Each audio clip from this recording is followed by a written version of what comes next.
뉴스 유경입니다.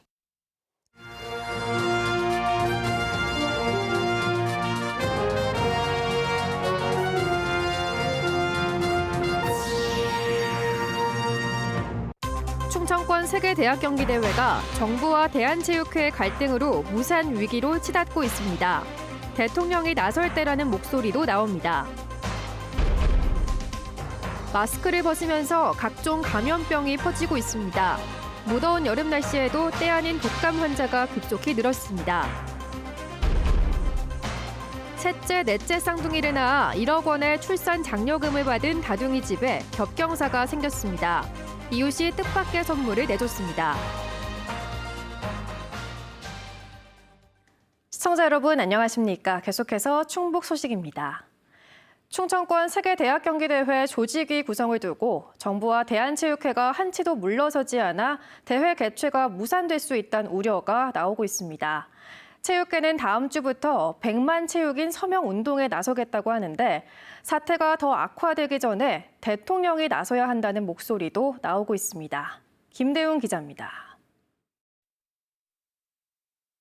문화체육관광부와 대한체육회는 충청권 세계대학 경기대회와 관련해 입장문과 성명을 잇따라 내면서 서로를 비난하고 있습니다. 문체부는 대한체육회가 일방적이고 무책임한 주장을 하고 있어 유감스럽고 안타깝다고 밝혔고, 대한체육회는 문체부가 2차관이 합의한 내용을 번복하고 직무유기를 하고 있다고 맹비난했습니다. 조직위 사무총장을 어떻게 할지를 두고 문체부 장관과 대한체육회장이 서로 한치도 양보하지 않아 조직위 설립이 불가능한 상태입니다. 이미 설립 기한을 2차례나 넘겨 국제연맹에서도 현재 상황을 매우 우려하고 있습니다. And I just warned the organic committee that we cannot wait longer because if not, we will put the games in difficulties.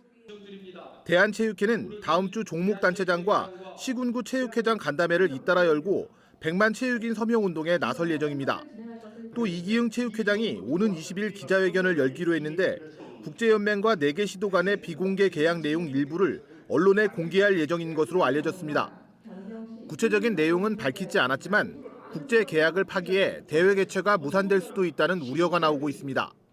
4개 시도는 지난해 11월 이미 개최권료 320억 원을 국제연맹에 납부했는데 대회가 취소되면 돌려받을 수 없고 국제적인 신뢰도가 떨어져 향후 다른 국제행사 개최에도 영향을 받게 됩니다.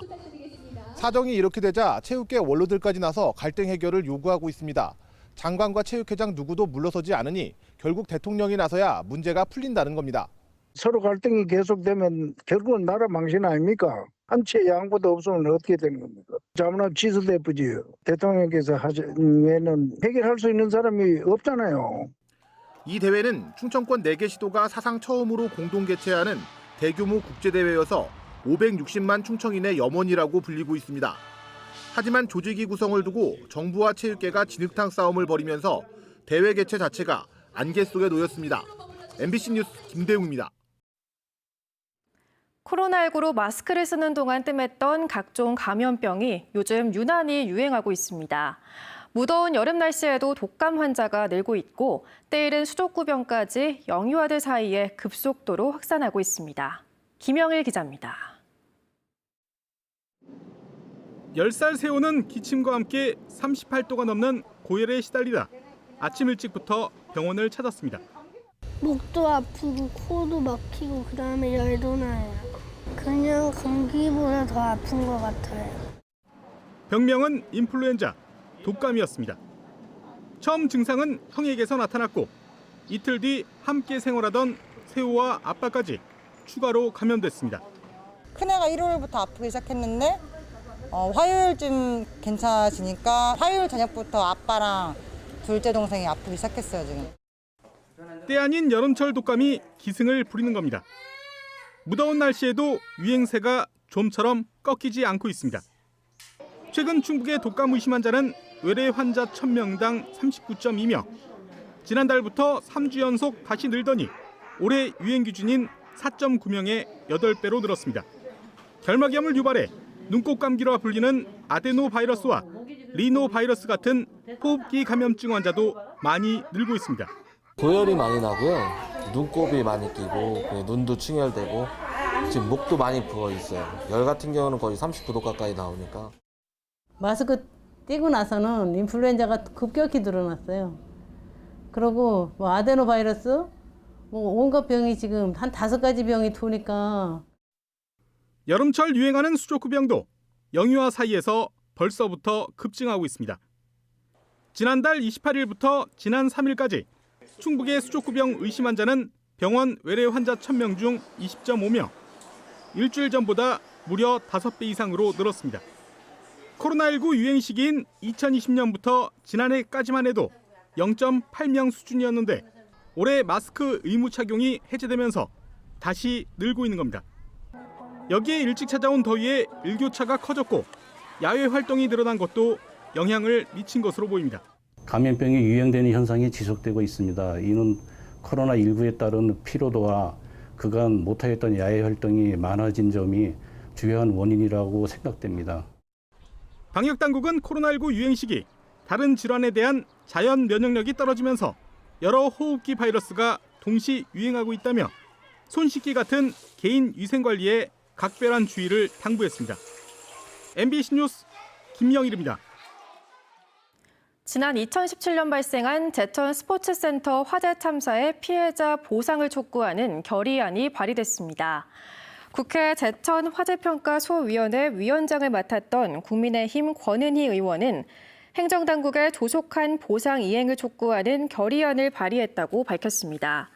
충북의 엄태영 이모선 의원과 전현직 국회 행안위 위원 등 10명이 결의안에 이름을 올렸으며 결의안이 통과되면 유가족 피해 보상을 위한 지급 근거가 마련될 것으로 보입니다.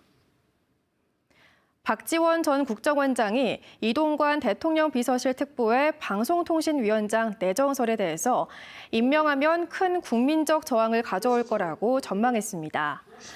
박 전 원장은 청주에서 열린 민주당 당원 특강에서 이명박 대통령 때 가장 언론을 탄압했다고 이 특보를 비판하며 방통위원장은 그런 사람이 가면 안 된다고 말했습니다.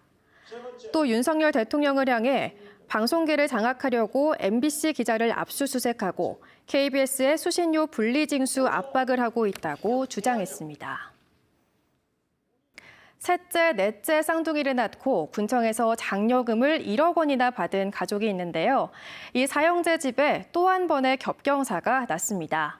아이를 많이 낳아 고맙다며 이웃이 뜻밖의 선물을 내줬습니다. 이지현 기자입니다. 괴산의 한 시골 마을. 언덕배기 단독주택에 5개월 전 쌍둥이 형제가 태어났습니다. 손위의 형들까지 4형제, 부모까지 모두 6식구입니다. 그런데 한꺼번에 가족이 둘 늘면서 고민이 생겼습니다. 생활용수로 지하수를 써왔는데 깊이 20에서 30m의 작은 관정이라 항상 샘솟는 물이 아니었기 때문입니다. 최근 광역상수도가 놓일 거라는 소식에 잠시 마음을 놨었는데 주택이 밀집한 마을과 400m가량 떨어져 4형제 집까지는 상수도가 미치지 못한다는 걸 알게 되고 낙담할 수밖에 없었습니다. 이제 소형 관정이다 보니까 아이들 키우면서 물을 많이 쓰게 되고 하는데 물이 언제 마르진 않을까 이런 좀 걱정을 했었어요. 그런데 뜻밖의 선물이 떨어졌습니다. 다둥이 가족 소식을 듣고 충주의 한 지하수 개발업체가 나선 겁니다. 군청에 직접 전화를 걸어 도울 방법을 찾다 물 걱정한다는 소리에 대형 관정을 파줬습니다. 지하 안반을 뚫고 솟아나오는 물로 하루 수십 톤을 써도 거뜬합니다. 대군 같은 경우는 이제 100m에서 한 150m, 200m까지 부착을 하는 거죠. 안심하고 좀 물 걱정 없이 쓸 수 있게. 굴착기와 압력기 등 대형 장비에 투입된 인력만 6명. 사전 답사, 사후 처리까지 며칠이 걸려 다른 일감도 제쳐야 했지만 기꺼이 나섰습니다. 1,000만 원 육박하는 공사비는 한 푼도 받지 않았습니다. 일면식도 없던 남인데 이렇게까지 하는 이유는 단지 고맙다는 마음 하나가 전부입니다. 저출산 고령화 시대잖아요. 근데 이 다둥이를 낳았다는 건 너무 행복한 일이야. 아이들이 없는 나라는 미래가 없는 거예요. 셋째 아이 이상 5천만 원씩 군청에서 준 파격적인 장려금 1억 원에 이웃의 도움까지. 쌍둥이의 탄생이 겹경사를 만들었습니다. MBC 뉴스 이지연입니다. 제천시가 추진하는 제4산업단지가 행정안전부의 지방자정 투자 심사를 통과했습니다. 이에 따라 제4산업단지 조성이 본격 추진될 전망으로 제천시 투자 유치에 청신호가 켜졌습니다. 제천시는 2027년까지 1,600억 원을 들여 봉양읍 장평리와 신동 왕암동 일원에 82만 제곱미터 규모의 산업단지를 계획하고 있습니다. 지방자정 투자심사는 지자체가 200억 원 이상 신규 투자할 경우 사업 시행에 앞서 필요성과 타당성 등을 살피는 법적 절차입니다. 충북대가 반도체 전문 인력 양성을 위한 교육부 특성화대학 지원 사업에 선정됐습니다. 충북대는 4년간 192억 원을 지원받아 충남대 한국기술교육대학교와 함께 2027년까지 시스템 반도체와 파운드리 분야 인재 양성을 추진합니다. 충북대가 회로 시스템을 맡고 충남대는 소재 부품, 한기대가 공정 장비에 집중해 매년 특정 반도체 분야의 전문 인재 500여 명을 양성할 계획입니다. 한편 교육부는 이번 공모에서 수도권의 4개 대학을, 비수도권에는 8개 대학을 단독 또는 연합 형태로 선정했습니다. 청주대학교가 외국 대학과 연구소와 2차 전지 연구개발 협력에 나서고 있습니다. 청주대는 이탈리아 로마의 라사피엔자 대학과 2차 전지 전극 소재 개발과 인력 양성을 위한 협약을 체결했다고 밝혔습니다. 라사피엔자 대학은 이탈리아 자동차 기업들과 2차 전지를 연구하는 걸로 알려졌습니다. 청주대는 지난달 독일 헬레몰츠 연구소와도 전고체 전지 연구개발 협약을 체결했으며 오는 10월 라사피엔자 대학과 헬레몰츠 연구소 등을 초청해 협력 방안을 논의할 계획입니다. 전 재산을 대학교에 장학금으로 기부한 고 전정숙 여사가 영면에 들었습니다. 전정숙 여사는 지난 1997년부터 2015년까지 15억 원에 이르는 전 재산을 충북대학교에 기탁해 매년 8명씩 4천여만 원의 장학금을 전달해 왔습니다. 충북대학교는 고인의 숭고한 뜻을 기려 충북대학교장으로 연결식을 진행했습니다. 충북 비노조 노동자 10명 중 9명은 올해 최저임금이 부족하다고 느낀다는 조사 결과가 나왔습니다. 민주노총 충북본부와 비정규직 없는 충북 만들기 운동본부는 오늘 기자회견을 열고 3월 20일부터 지난달 28일까지 충북의 비노조 노동자 248명을 설문조사한 결과 응답자의 93.9%가 올해 최저임금인 시급 9,620원이 생계를 감당하기에 부족하다고 답했다고 밝혔습니다. 적정한 내년 최저임금에 대해서는 시급 13,000원 이상이 36.4%로 가장 많았고 11,000원에서 11,900원이 24%, 12,000원 이상이 20.2% 등의 순이었습니다. 충주 가흥예술창고에 입주한 작가들의 단체 전시가 열립니다. 충주 공예전시관 전시실에서 선보이는 기묘한 끌개전은 타피스트리와 동양화, 도예 설치 등 25점의 실내외 창작 작품을 선보입니다. 다음 달 2일까지 이어지는 기묘한 끌개 전시는 기상학에서 나비 효과가 전개되는 특수한 국면에 붙은 이름으로 기후변화로 인한 물질 문명의 변동성과 인간의 창의성이 요구되는 현재의 모습을 표현했습니다. 2경기 연속 멀티골을 기록한 충북 청주FC의 공격수 조르지가 2라운드 연속 MVP로 뽑혔습니다. 한국프로축구연맹은 K리그2 17라운드 MVP로 조르지를, 전남을 상대로 3대1로 이긴 충북 청주FC를 베스트팀으로 각각 선정했습니다. 이로써 조르지는 1라운드와 16라운드에 이어 세 번째 라운드 MVP로 선정됐습니다. 조르지는 현재 리그 7골을 넣으며 득점 공동 1위를 기록 중입니다.